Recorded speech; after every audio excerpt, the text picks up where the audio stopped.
Okay, AJ. we're live. Good morning and good afternoon and good evening, wherever you may be. Thank you for joining us at the 54th IAPD Peace Forum. I am Tomiko Dagan, the Senior Vice President of the Universal Peace Federation USA and the Program Coordinator for the Interreligious Association for Peace and Development, in short, IAPD USA. IAPD is one of the associations of the Universal Peace Federation, which is a non-governmental organization that has general consultative status in the Economic and Social Council of the United Nations. IAPD hosts various programs such as this that bring together leading experts to examine the possibilities for enhancing relations in the Asia-Pacific region. The IAPD Peace Forums provides track to diplomacy, which is known as a soft power. This involves engaging people to people in person and working towards peace, particularly peace and the unification on the Korean Peninsula. We are looking forward to this webinar series as a great opportunity to gain more knowledge about the issues and challenges and ultimately develop the courage and commitment to make this world a better place. I would now like to invite our today's program moderator, Dr. Michael Jenkins, the president of UPF North America. Dr. Jenkins, the floor is yours. Thank you, Dr. Tomiko Duggan. We thank you for your work to bring these programs forward. At this time, I'd like to take a moment to introduce our first speaker who will speak by video because she's in Japan. Her name is Mrs. Moriko Hori. She's president of the Women's Federation for World Peace International and the president of WFWP Japan and director of international service for the World Women's Federation for World Peace International. Born in Japan, she moved to South Korea at the age of 12 and spent 8 years there. She earned a bachelor's degree in cultural anthropology from Columbia University in the U.S. and got a master's degree at Waseda University in Japan. She completed a PhD program in international relations. Her expertise lies in Japan-Korea history, education, and reconciliation studies. She serves as a senior researcher and board member of the Institute for Peace Policies. In her role as international president, she travels more than 20 times a year to different countries. As the national president of WFWP Japan, she oversees 500 branch organizations across the country dedicated to local initiatives focused on family reconstruction education, the healthy development of youth, and the support for international students in Japan. Additionally, she organizes 20 to 30 educational campaigns annually on family values and future human resources. Let's welcome by video the president of Women's Federation International, Mrs. Moriko Hori.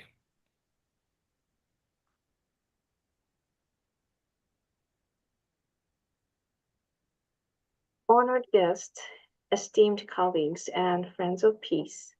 My name is Moriko Hori. I'm the president of Women's Federation for World Peace International. It is a privilege to stand before you today to discuss a cause that calls for unwavering dedication, peace, and reconciliation on the Korean Peninsula. The dream of a harmonious, united Korea is not just a Yes. vision.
We lost the sound.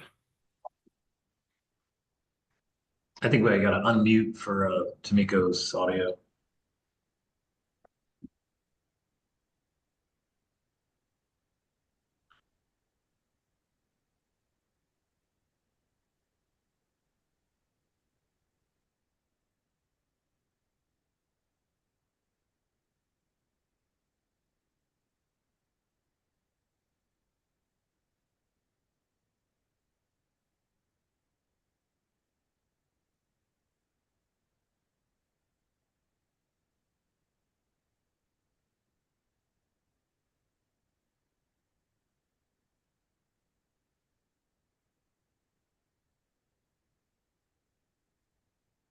Yeah, sorry, I think the audio is not working.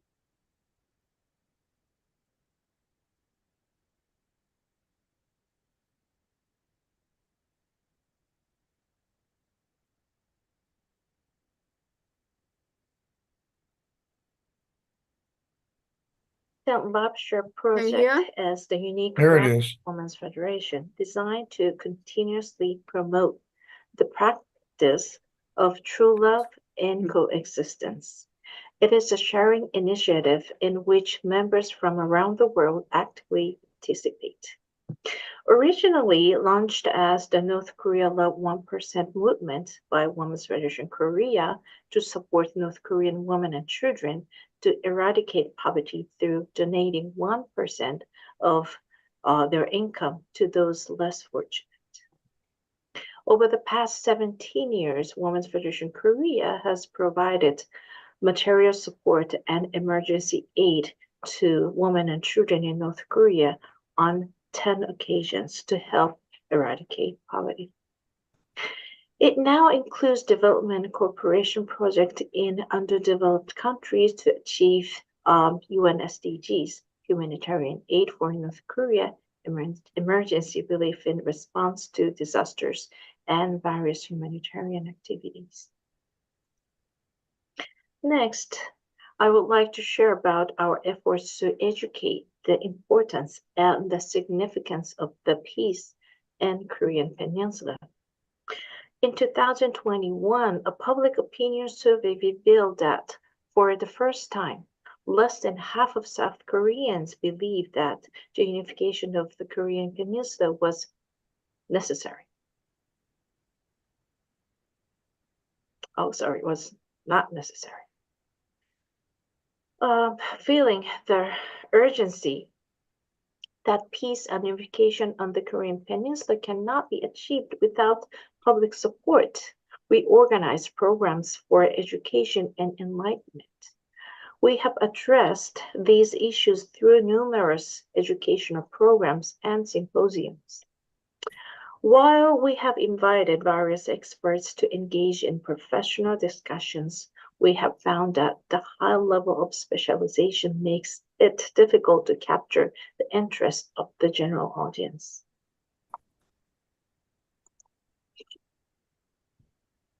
So, we started to focus on the thoughts and feelings of both South Korean and North Korean people regarding the unification of the Korean Peninsula.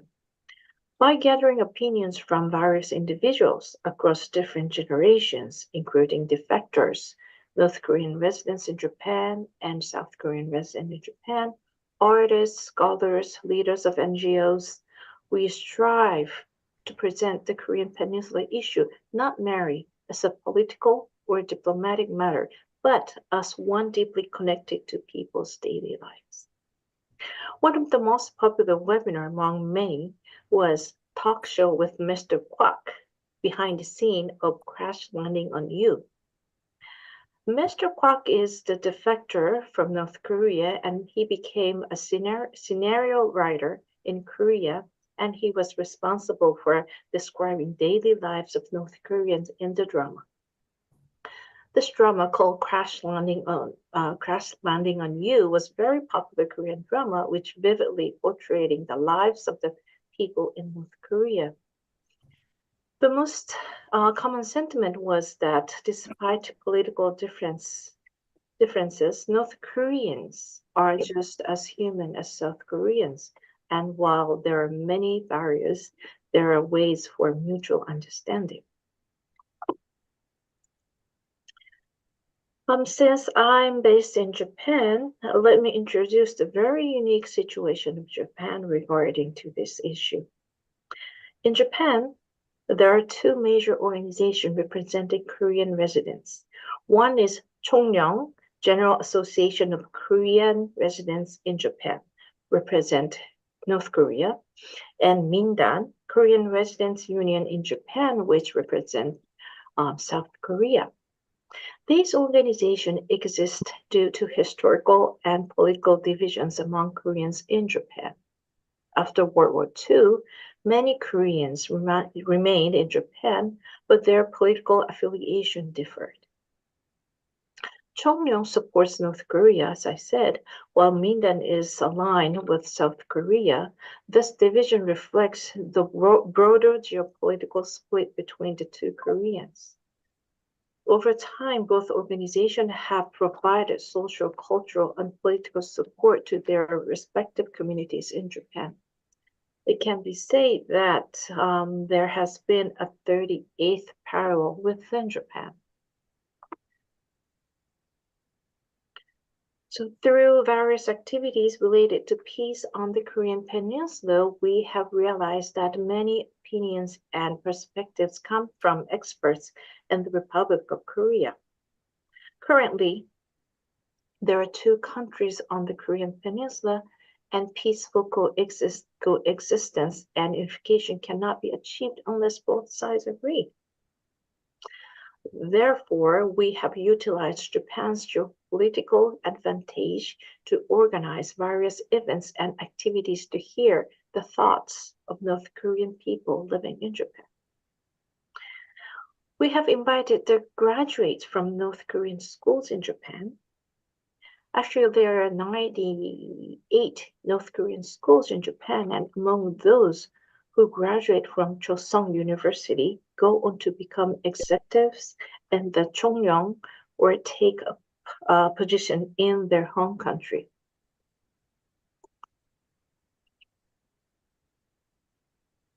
Sorry.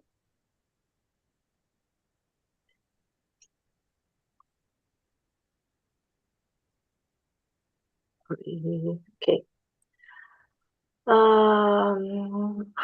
I put some photos of the North Korean schools in Japan, and almost all schools that I have visited, there were slogans saying peaceful reunification of homeland.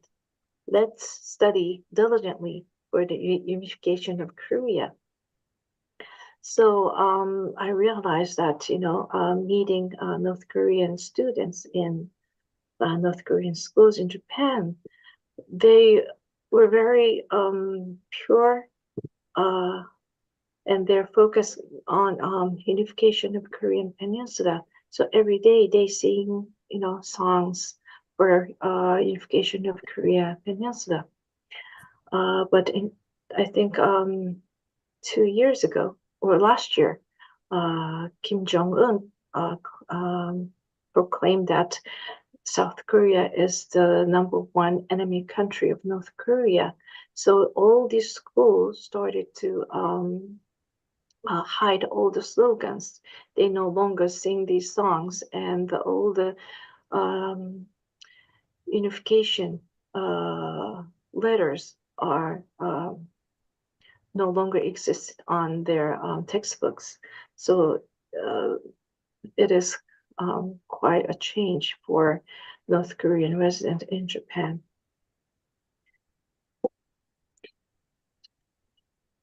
Through encounters with many North and South Koreans, we were inevitably compelled to confront the past history. Japan's colonial rule had a significant impact on the society and the economy of the Korean Peninsula. Subsequently, international circumstances led to intervention by the United States and the Soviet Union, ultimately resulting in the division between North and South. The wounds inflicted upon the people of the Korean Peninsula by Japanese colonial rule are not easily healed. Not only did they lose their homeland, but they also endured the further tragedy of division right after the liberation from the colonial rule by Japan. Facing the past and seeking atonement and forgiveness, the members of Women's Federation Japan visit the graves and memorials of people from the Korean Peninsula who were forcibly brought to Japan and passed away in a foreign land, holding moments of prayer. In Japan, there are more than 160 memorials for Korean victims during the colonial period. Through this, we learn about past history and pray for the peaceful unification of the Korean Peninsula. The Korean Peninsula, long marked by division, needs the voices of reason, compassion, and cooperation. Women's Federation remains committed to bring that voice, ensuring that Track 2 diplomacy serves as a lasting foundation for peace. Let us reaffirm our commitment today. Peace begins with people, and people, when united, can move mountains. Together, let us continue to build the bridge that will shape a brighter, peaceful tomorrow for Korea and the world. So thank you so much for listening. Thank you so much. This is just a great, great program. We thank you from the bottom of our heart, President Moriko Hori. And we have our next speaker, Dr. Lal Chowdhury. Dr. Chowdhury, Dr. Sohan Lal Chowdhury, Associate Professor of the Department of English at Sati Awati College of the University of Delhi. He's a founder and honorary president for Youth for Global Peace and Sustainable Development Foundation. By the way, the University of Delhi, I just looked it up, has 700,000 students. 400,000 are online, and over 230,000 are on campus, and another 70,000 in on campus and online together. Tremendous, tremendous educational foundation. Dr. Chowdhury works for global peace, harmony, and sustainable development by organizing talks, lectures, and seminars to educate youth and also about the importance of peace in the globe. His foundation is also taking on the awakening of youth about the impact of sustainable development in this contemporary time. Our association with Dr. Sohan Lal provides us significant and meaningful transactional experience in substantive areas contributing towards academic distinction that aims to identify and foster talented young minds capable of contributing to the advancement of science for the global community. I'm very honored to present to you my dear friend. We were just in Korea together, Dr. Sohan Lal Chowdhury. Welcome. Thank you, sir, for your kind introduction. I would like to say thanks to Dr. Michael Jenkins for his kind introductions. And I would also like to say thanks to Dr. Tomiko Duggan for her kind invitation to attend this webinar today. And I would also like to say hello to Ms. Chris Wright and Madam Moriko Hori, the other speakers of the talk today. And the topic for today's talk is advancing peace through people-to-people engagement, challenges, and commitment on the Korean Peninsula. It's an honor and a deep personal joy to be with you today and speak on a topic that touches the very heart of humanity, that is peace. And not just peace as an abstract idea, but peace through direct human connection, people to people engagement.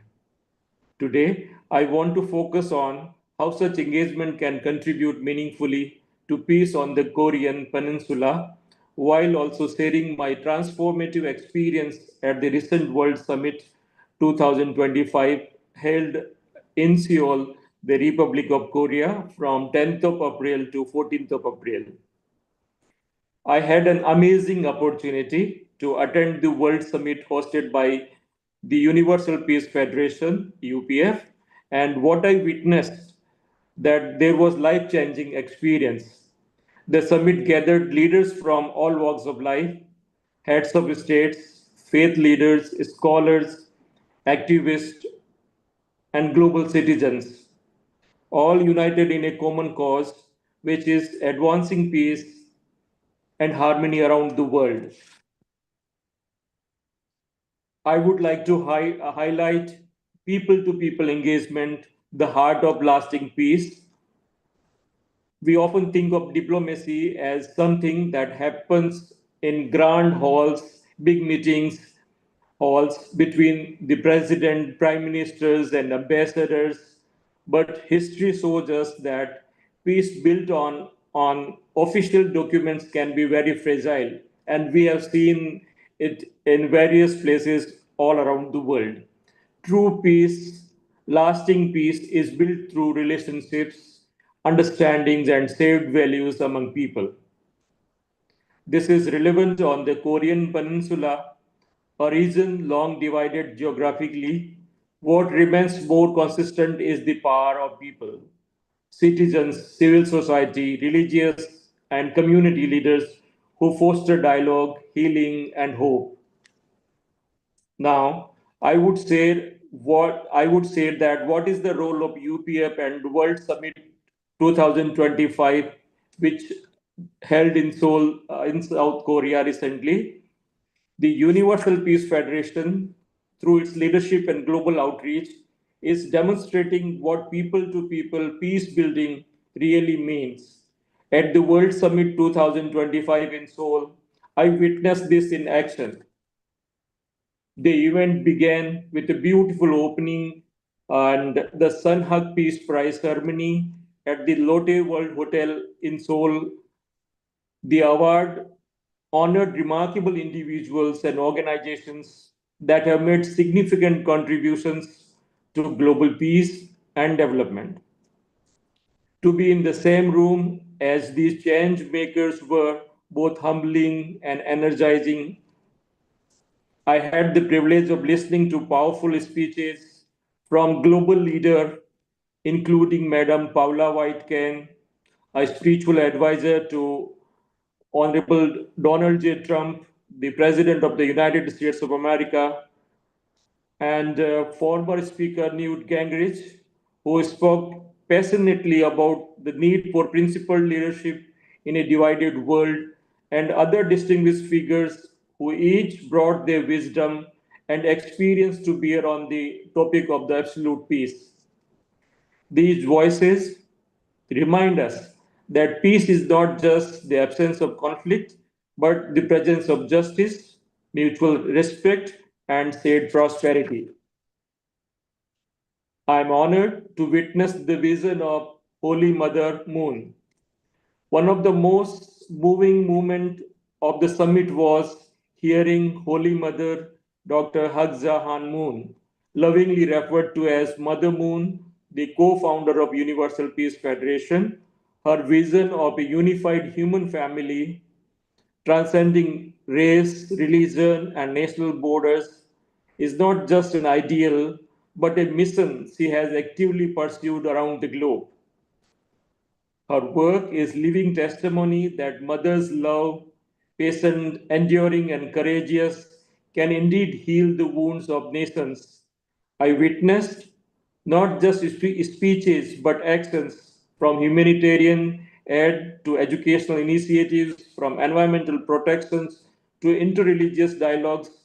Her leadership inspired me deeply. Now, I share my personal transformation. I must say, and I say this with all sincerity, attending this summit has changed my life. I came back to India not just with memories, but with a renewed mission. The friendship I formed, the stories I heard, and the global perspectives I encountered have broadened my heart and mind.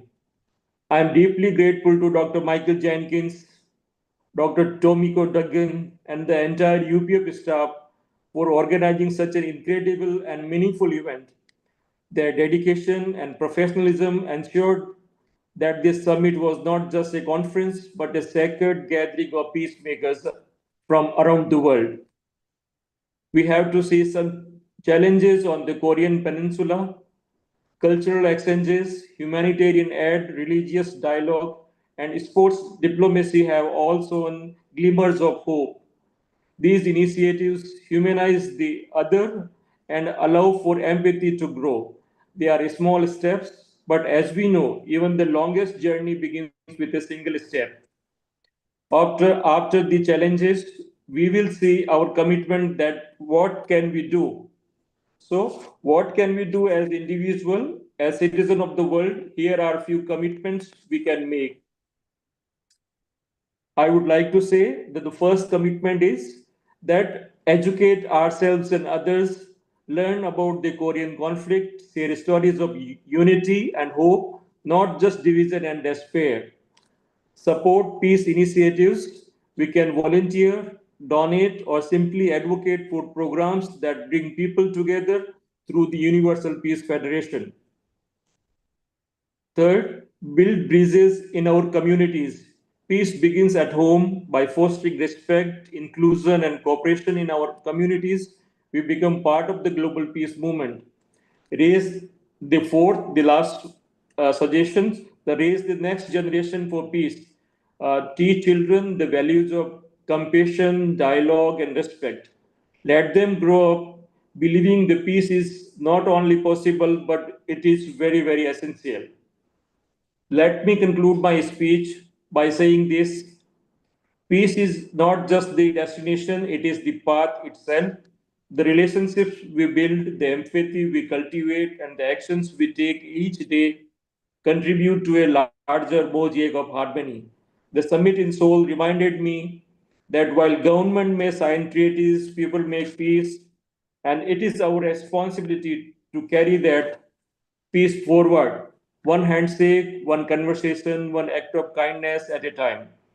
I'm grateful to have been part of such a profound gathering, and I carry this spirit with me as I continue to work for a more peaceful and united world.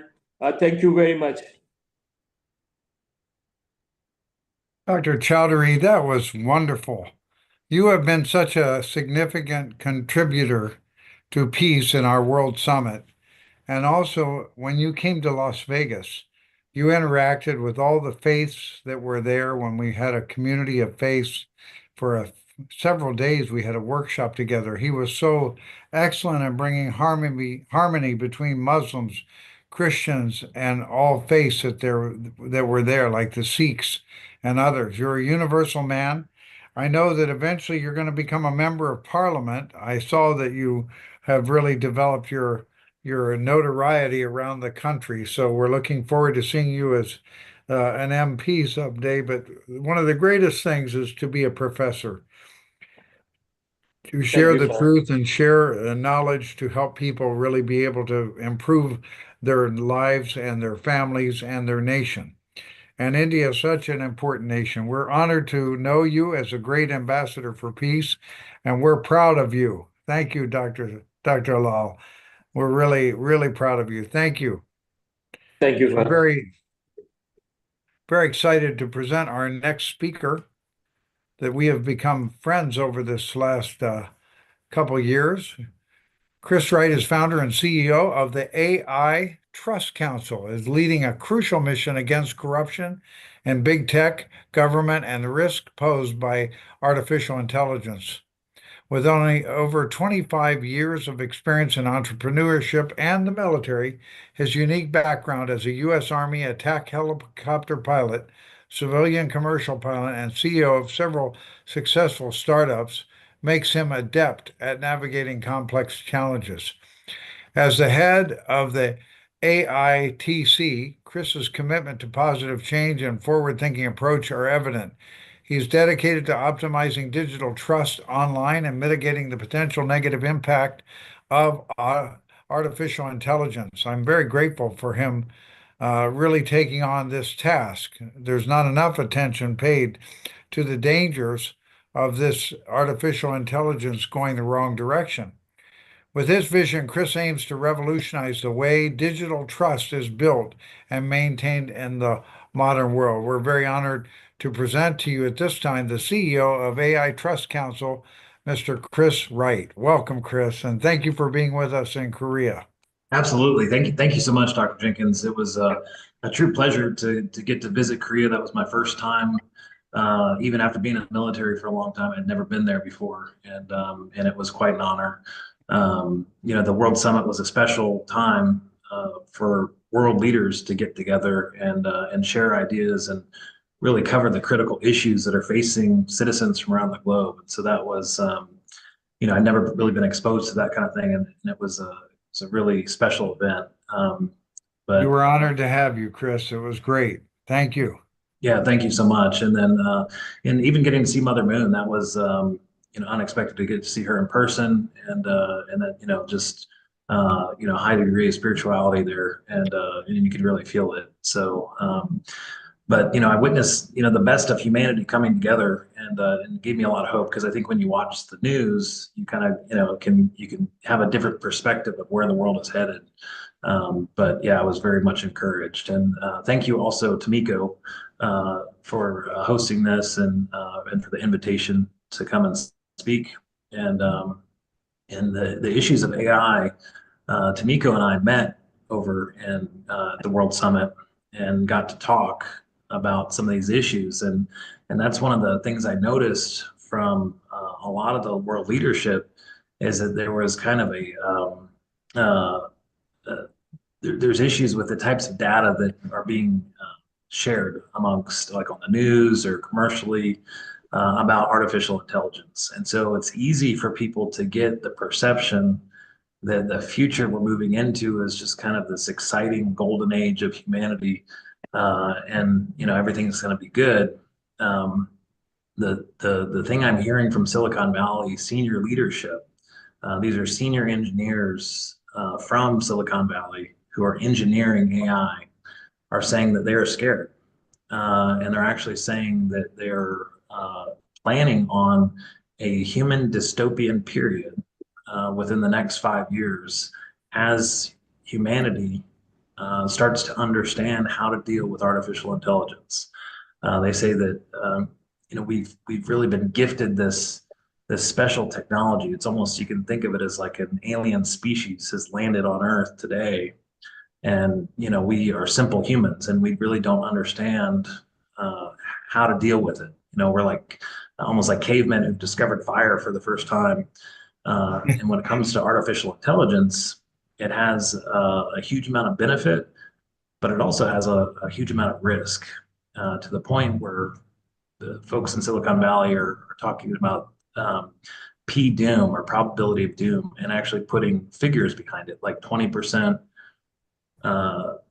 possibility humanity goes extinct. Jeffrey Hinton he's really the godfather of artificial intelligence, has put human extinction risk at 20% for AI. Elon Musk talks about artificial intelligence, saying that it's more dangerous than nuclear warfare, and also puts that P-doom risk at 20%. Some even say it's at 70%. And you actually have senior engineers who are in Silicon Valley who have quit the industry and quit working for different companies because of the threat. And so it's critical for all leaders around the world to really take a hard look at artificial intelligence, and think through the future of where this goes. So we have a capability that's coming soon, and it's called Artificial General Intelligence, or AGI. And so AGI is predicted to, Sam Altman saying it's going to come this year, potentially by the summer. Some are saying it's going to be a little later, 2026 or 2027. But what AGI is the ability for AI to be like a Superman Siri. If you guys are familiar with Siri on the iPhone, or Alexa on one of those Alexa speakers, AGI will be capable of doing all tasks that a human can. And so what that means is you'll have a digital agent that you can verbally tell it what to do, and the digital agent will just execute that at the highest level that a human could, and that's artificial general intelligence. And so what that means for workers is that if you are a white collar worker and you sit behind a computer and you are paid for your expertise or your capacity to get things done, it means that you are no longer useful. You are no longer necessary. And in fact, you can be less useful than one of these AGIs. And so that's one of the critical components of this future we're moving into is human uselessness. And what do we do with all these people that are being outmatched and outworked by digital agents? And so it's an economic problem. It's a mental health problem. It's a security problem.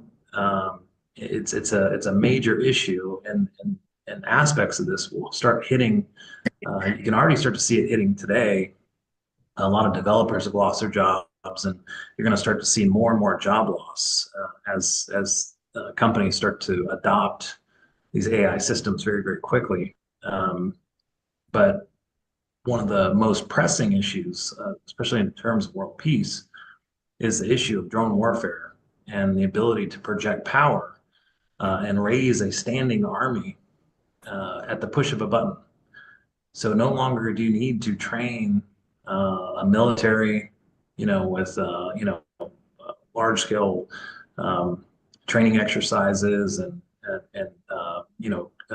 schools and that kind of thing to get a military to be functional. Now you can literally download a piece of software, put it into a drone or a robot that's armed, and ultimately that becomes a weapon that can be used against any adversary. And so, you've seen this in Ukraine and Russia. Both sides have really been at the forefront of the advancement of AI warfare. And what that means is that you have automated systems that are flying around, swarming, communicating with each other, and making autonomous kill decisions without a human in the loop. And that's underway today. It's been going on for quite some time. And so it's getting perfected. And so this, when it comes to disagreements, when the projection of power and the ability to wage war gets as simple as programming a ChatGPT response or prompt, you can see the potential for world leaders, dictators, bad actors to project this power and use it in a really reckless way. And so right now is one of the most critical times in human history that we come together and talk about these issues of artificial intelligence and develop limitations and agreements on how AI will be used and how we'll use it in warfare. And unfortunately, some of the narratives that are going around are all about the profit, and it's all about companies wanting to maximize their competitive position in the AI space to better dominate the market or make more profit. But what it turns out to is it's a horse race to an unknown future. And some leaders in the tech industry are even saying don't have children because they're so concerned with the risk of what's coming. And so we have the potential to have a very, very bright future ahead of us. But these next few years between now and 2030, 2032 is this transition period. And so the more people can understand the dynamics behind AI and also the extreme risk to our future, it's going to help mitigate these risks and bring us together. So all of humans, one of the good parts about this is that we're human beings on this planet, and this alien species is here, and so we've got to learn how to get along with it and how to use it and and work together as humans to solve this problem. And so that's one of the things we're doing at the AI Trust Council, and we're coming up with ways to find alignment. And so that's one of the critical questions to ask when you talk to people in tech or people who are advocating for more and more AI. Ask them, has the alignment problem been solved? And what that means is when you have digital agents or artificial intelligences that are smarter than humans, how do you ensure that that artificial intelligence will have our best interest at heart, will have humanity's best interest at heart? And most of the models, when you play this out over the years, the intelligence exceeds humanity's intelligence, and what it looks like is kind of think of like a silver-tongued devil that is very convincing, almost like a con man that is the most convincing con man you could imagine. And so that's really AI. And so it has the ability to influence your emotions, your thoughts. It can manipulate your entire background. It can manipulate all the people around you to present a picture of reality to you that will get you to move in a direction. And so ultimately, we are hackable. Humans are hackable because of this technology now. And so the dynamics of how we think about tech and how we think about humans really has to change, and we have to be aware that this risk is here and understand that we have to be extremely cautious with it. And so what we're advocating for is IQ throttles at the local level. And so to avoid the economic downsides of artificial intelligence, if at the local level you could scan a robot or scan a digital agent on a screen and have a throttle mechanism on an app where you could say, I like these aspects of the AI, or I don't like these other aspects of the AI, but ultimately let the humans have some control of either turning up or down the IQ or intelligence of the AI. It will solve the problem, because people will have a natural tendency to want to slow the IQ down and make it more useful for them in certain cases, but not so smart that it will take everyone's jobs. And so that's one of the ways that we can slow this down today, and really getting the people to say this is the limits to AI that we'd like to see. Outside of that, we're kind of along for the ride with where this goes, and so if we don't do anything today, we're going to end up with a pretty big problem. And so it's extremely critical for world leaders to engage on AI, understand that there is a lot of hype, understand that there is an AI horse race that's being presented. But just because there's an AI horse race doesn't mean we all have to race each other. We can actually talk to one another, other countries, and come up with a list of parameters to control AI. And ultimately, that will be bad for Silicon Valley, and it will be bad for the profit margins of certain big tech companies. But it will spare humanity the downsides of this AI risk. And so it's a critical moment for all of us. And I'd love to speak more about this. And we've made agreements on nuclear weapons. We've made agreements on chemical and biological weapons. The Navy just did a study on different forms of warfare that are coming, and they're looking at drone swarms up to 100,000 as being a standard kind of thing we'll have to deal with. Nagasaki, the destructive power of the nuclear bomb in Nagasaki is equivalent to 39,000 drones, and the Navy is actually planning for 100,000 drones. In these future battle scenarios. And so when you have that kind of destructive power and capability, and also it's non-attributable, so it's very easy to say, hey, well, I've just got an AI drone out there that's made a mistake or accidentally hit the wrong target, and you don't have a human there to blame. You have an algorithm that's making that final decision. And so it's critical for countries and leaders around the world to come together on this and set the limits to it. And world peace is the antidote to this whole problem. If we can settle our differences and negotiate, come together, then we won't have the warfare, and we won't have to deal with this, uh, very destructive form of technology that's here today. And yeah, so yeah, with that, I'm not sure how much time I've got, but yeah, I can go into more details if you're interested. Thank you, Chris.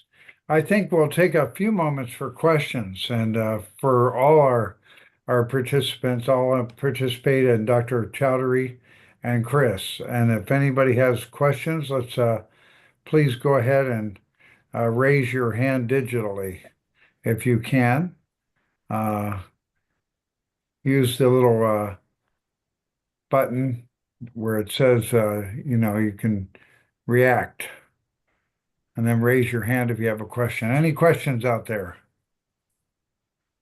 Uh, All right, Tomiko? yeah, Chris, I was asking you, do you think AI have heard your presentation and Dr. Lau and others? Is your AI can respond to what AI thought about it, the steps Yeah. AI can suggest toward the peace on the Korean Peninsula? Is AI available? Yeah, if to prompt AI, we could probably do that. Yeah, to see. Yeah, I've actually run some of these scenarios through AI, and it does come up with good scenarios, but really, peace is the answer, and typically it comes up with negotiation. It comes up with negotiating peace and agreements between countries, so that we can keep humans in a leadership position. One of the problems with AI is that in Silicon Valley, you have the tech leadership of the world are actually engineering our future for us, and they're kind of doing it in the dark, and they're not really sharing what the direction that they're going. But AI governance is one of the things that they're looking at. So they're thinking that, well, since humans have these natural tendencies for violence or competitiveness or ego and all these kind of fundamental flaws of humans, uh, the tech industry is looking at that and thinking, well, we can just create an AI government to then control humanity, and so that's one of the things that they're pushing around today, and so you know where that goes though is a major issue. If you have an AI government armed to the teeth with this destructive capability of drones and weapons, where does that leave us humans? And All right. how, Thank you, Chris. We have a question for Dr. Law from Dale Garrett. Dr. Law, what can India do to promote peace on the Korean Peninsula? Well, India is always there wherever the crisis in the world, and India will stand by the UPF or the other activities organized by you or any other organizations. And I'm sure the present government or the previous government, the present government will support to negotiate the crisis for the Korea unification. Right We now, will, politically, India is playing a very key role with something called the Quad. The Quad consists of Japan, the United States, Australia, and India, yeah, without a written agreement, but they have a agreement in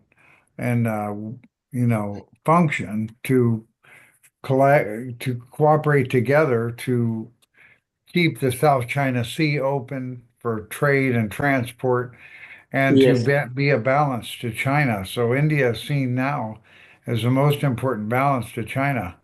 But we're seeing the AI technology in China is also a huge threat because they're using it in warfare more and more and more. So recently, the battle between Pakistan and India, between two jet fighters, ended up with the Chinese technology winning. And we're very concerned about that. But India is an ally. We need to keep those good relations going. But thank you, Dr. Lal. Your role in India is going to be so important as we go forward. thank you, Chris, sir. I have a question for you, and I think there's a couple more. Let's go to Bill Stoner. Bill? Okay. Thank you. Mr. Wright, I'd like to ask a question about AGI. from what little I understand about it, any software or any digital application that is not controlled by humans would not be safe. Would it not be better to create good software for AI instead of allowing the very existence of AGI? Yeah, the narrative right now in the safety community is that they're panicking and they're saying do not allow AGI to come out. Do not allow it to be commercialized. I mean, you could use it in certain they call it sandboxed environments where it's very limited in its ability to spread. But that is their warning is they're saying do not allow AGI to be commercialized because as soon as that happens, that's when you get all the downside risks. And from a hacking perspective, think of it as like the Superman of hackers. Think of it as think of AGI as basically Superman, and it can do anything Superman can do, and online or in the digital realm. And so so we really don't know, how that's going to turn out and what that will look like. There are tools that are getting developed to try to control it, but what we're finding is that AI is actually hiding information. It's misleading people, and it's being deceptive. And it has learned a lot of this deceptive behavior from humans. And it's like, well, humans lie. Humans are just sneaky and doing things like that. So it does the same thing. And so it's an issue. So do you think the industry could manage itself, or should citizens contact legislators to create legislation to limit the existence of AGI? Yeah, so that's a really good question and a big issue. Right now, what we're finding is that legislators are behind the power curve. They don't understand the risks. When you talk to them about it, they've already been kind of indoctrinated into the lobbying or profit motives of AI and been sold on that. And so it's critical to the people come together and say, hey, this is the limits that we're comfortable with. The legislative process is extremely slow. We've tried to get some stuff passed here, or at least talked about things in Nevada, and they said that the soonest you can get a law passed is 2 years from now. And this thing is moving at warp speed, and it's actually increasing in speed every single day. And so that's why it's very critical that, and this is what we're doing right now, is creating a public app that people can use. It's unofficial, but we can at least let legislators know, hey, this is what people want. They don't want this extremely high IQ that's going to devastate entire economies, or transform our kids' mental health state, things like that. And so if we can get that in the hands of the people quickly, I think it'll go a long way towards presenting a consensus opinion on this AI future that we can actually then push back against big tech and say, hey, look, guys, like, I see you got all this gee whiz stuff, but there's a lot of downsides here. So let's find that balance, and ultimately that balance position is understanding where that's at is like the most critical thing we can do today. Well, I want to thank you, Bill. We've run out of time. I'm just so grateful. AGI, artificial general intelligence, is an attempt to try to develop the human characteristics within AI from human beings.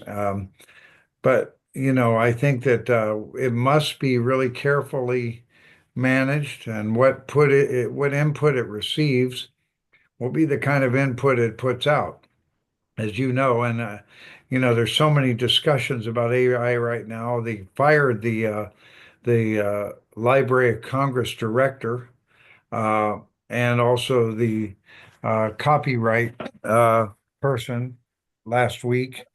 One of the reasons was it was over accepting material. What about publishers or writers who've published and copyrighted their material, and it gets put into AI, and then AI starts using it without reference to the people that made the efforts to develop that information? There's a lot of issues, and the copyright or the head of the Library of Congress was also promoting DEI still, as a concept of how to have better human relations. So a lot of problems there, but I'm glad Chris is on the program here and also helping to fight this and to manage it. We like AI. AI is great.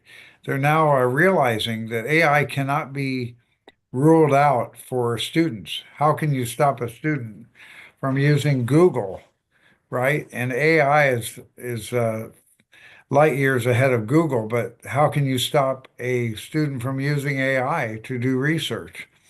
And the more you learn how to use it, it's quite helpful to quickly gain knowledge and information. But of course, you got to edit it and you got to check it. That's very important. But Elon Musk leans on the side of real human responsibility to management. That's why he and Larry Page had a falling out over this issue, because Larry Page, the founder of Google, said he didn't care. Let evolution go whatever way it wants to go. But this is not just this is human created machine development, and since the computing ability can be millions of times faster than the human capability, it has to be really managed properly. So I think that it will happen as we take more responsibility. I'm shocked about programming drones and then decisions to eliminate other targets or don't even have any human in the loop, right? That's very dangerous. That's incredibly dangerous. So, and Dr. Lal, thank you for coming all the way Yes. from Yes, India sir. to be with us. Yeah. We're really proud of you and look forward to your being the Prime Minister of India in the next few years. Thank you, Okay. sir. Okay. Thank you, Tomiko, and thank you, Thank Mrs. you. Hori. It was great to hear about Women's Federation. Go ahead, Tomiko, our Vice President and the Director of IAPD. Please close us out. Well, thank you so much, Chris. Next time, I hope your AI will give you a permission to speak. All right. Okay. So we are looking forward to having you very soon. Thank you so much, Chris. Thank you, Thank you. Thank you. Leslie, for introducing Chris to our program. Thank you. Thank you, everybody. Have a good afternoon. Thank you, Thank you, Dr. madam. Yee. Yeah. Good night, Dr. Lam. Good night. Yeah. Good night.